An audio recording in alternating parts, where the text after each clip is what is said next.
तुम जा देवगु ये सदा करे कल्याण। ये बात कब और किसने कही थी? ये बात द्वापर युग में श्री कृष्ण ने कही थी। किससे कही थी? हम सभी भक्तों से कही थी। उस समय पर कृष्ण ने गोवर्धन को पूजवाया था इंद्र की पूजा छोड़ के, और सबसे बड़ा देवता कौन बतलाया था? गोवर्धन। अब गोवर्धन की पूजा भाई, एक रूप ते पूजत है एक तेरा पूजवाए, सहस्त्र भुजा फैलाएंगे हरि रहो मांग मांग के खाए।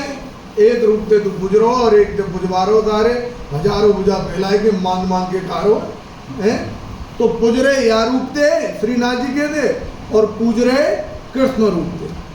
अब साहब इंद्र ने कोप करियो तो श्रीनाथ जी तो गिरिराज में समाये गए और कृष्ण ने गोवर्धन को उठाए। थोड़ो थोड़ो देव रे सहारो गिर न परे गोवर्धन हमारो। तो ब्रजवासी को हम लगने ले लठन बोले कन्हैया टेंशन मत करे, हम उठाए हुए वालों कन्हैया और टेंशन मत करे। ये तो कौन कह रहे? ब्रजवासी। जगत के पालनहार, जगत के पालनहार यहाँ बन गए सबके लल्ला, और सब बन गए उनके पालनहार। सब कौन बन गए? पालनहार। समस्त ब्रजवासी कौन बन गए? पालनहार। कब? जब गिरिराज जी उठाए हो तब, जब जन्म दियो तब। पालनहारन को कहा झेलना पड़े कष्ट, और कौन ने कष्ट झेलो? देवकी ने, वसुदेव जी ने, मैया यशोदा ने, नंद बाबा ने झेलो का ना, गोपी ने। और फिर गिरिराज जी उठा रहे, कन्हैया टेंशन मत ले, तू तो खा पी मस्त रहे, हम आते हैं उठा लेंगे, हम आते हैं उठा। कन्हैया को बड़ा आनंद आ रहा था ब्रज नगरी में। उसी समय पर जब इंद्र ने कोप किया, गोवर्धन को उठाया, उस समय भी आनंद की अनुभूति कर रहे थे कन्हैया। अब क्या होता है? 7 दिन 7 रात के बाद इंद्र आता है और क्षमा मांगता है, दंडोती परिक्रमा करता है, 33 करोड़ देवी देवताओं को लाता है और वो भी दंडोती परिक्रमा करते हैं। ये सब देख के नैया मृत्यु लोक के जीवों के अंदर 4 नेत्र और आ जाते हैं। वो कहते हैं हम क्यों ना करें। तो दिन दूनी रात चौगनी गोवर्धन की महिमा बढ़ी के जाए देवता पूज रहे हैं, भाई हम क्यों। अब क्या होता है कि कृष्ण यहाँ से द्वारका चले जाते हैं, इंद्र अपने लोक को चला जाता है। 4000 वर्ष बीत जाते हैं। आज से 500 वर्ष पहले फिर से श्रीनाथ जी का प्रागट होता है। तो गांव आनियोर में एक ब्राह्मण सद्दू पाणे, उनकी बेटी नरो की गैया गोवर्धन पर्वत के ऊपर यहाँ दूध छोड़ जाओ करती।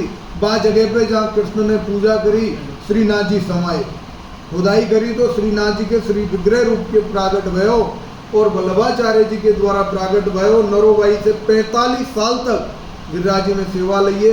बाकी बाद सेठ पूरणमल क्षत्रिय के द्वारा ये मंदिर मनोए और लगभग 150 वर्ष तक यह मंदिर में ठाकुर जी विराजे। बाद में एक राजा राई सिंह की बेटी है जब कुमारी उदयपुर में हुई है, जो श्रीनाथ जी को यहाँ से भक्ति करके राजस्थान नाथ द्वारा ले जा रही। तो ब्रज भक्त पूरा मंदिर घेर के खड़े है गए। तो भगवान ने ऐसी कही कि दिन में रहूंगा नाथ द्वारा, रात को आऊंगा। ब्रजवासी लोग मंजूर ना भे तो भगवान गुफा के रास्ते से अंतर ध्यान नाथ द्वारा पधार गए। जो नाथ द्वारे थे आ जाऊँ शयन करवे के लिए या मंदिर पे आऊँ। ये इस मंदिर की छोटी सी कहानी जो मैंने आपको सुना। अब इसका महत्व गर्गाचार्य जी ने गर्ग संहिता में लिखा है। प्रेमानंद जी अपने मुंह से बोल रहे हैं। प्रेमानंद जी का नाम तो सुना होगा सभी ने। तो प्रेमानंद जी क्या कह रहे हैं? 4 नाथ हैं, पूर्व पश्चिम उत्तर दक्षिण, इसके मध्य में गोवर्धन नाथ विराजते हैं, जिनके ऊपर श्रीनाथ विराजा है। 4 नाथ जिसकी आराधना करते हैं वो गोवर्धन नाथ है, और गोवर्धन नाथ जाकी आराधना कर रहे हो वो देवतवन श्रीनाथ है। जो जीव अपने जीवन में ये दर्शन कर ले वे तो मनुष्य जन्म की सफलता प्राप्त होती है। और वाई दबे कारणवश ये दर्शन नहीं कर पावे तो भैया मनुष्य जन्म वैसे ही वृथा गंवाए। क्यों के जाए कृष्ण पूज रहे, जाए कृष्ण पूज रहे। और बा कृष्ण को हम कह रहे कृष्णम वंदे जगत गुरु। जगत गुरु का कह रहे, जहाँ से स्टार्ट की वहीं पूर्ण करते हैं। जगत गुरु का कह रहे, पूजा गोवर्धन की कर ले, तेरे सब संकट मिट जाए। सब देवन को देव ये गिर गोवर्धन नाथ। जो गिरिराज जी के ऊपर विराजमान है श्रीनाथ, वो सारे देवी देवताओं के देवता है। तो ब्रज मंडल का सबसे बड़ा जो देव है वो श्रीनाथ। और वो श्रीनाथ आज भी यहाँ विराजता है। जिस जगह पर आपने ये दो शब्द सुने, ये जगह कोई या जगह कम मतांकियों की, क्योंकि यह जगह पे सूरदास, सुमनदास, नंददास ये 8 सखा बैठते, या जगह पे आपको बैठने की मिले।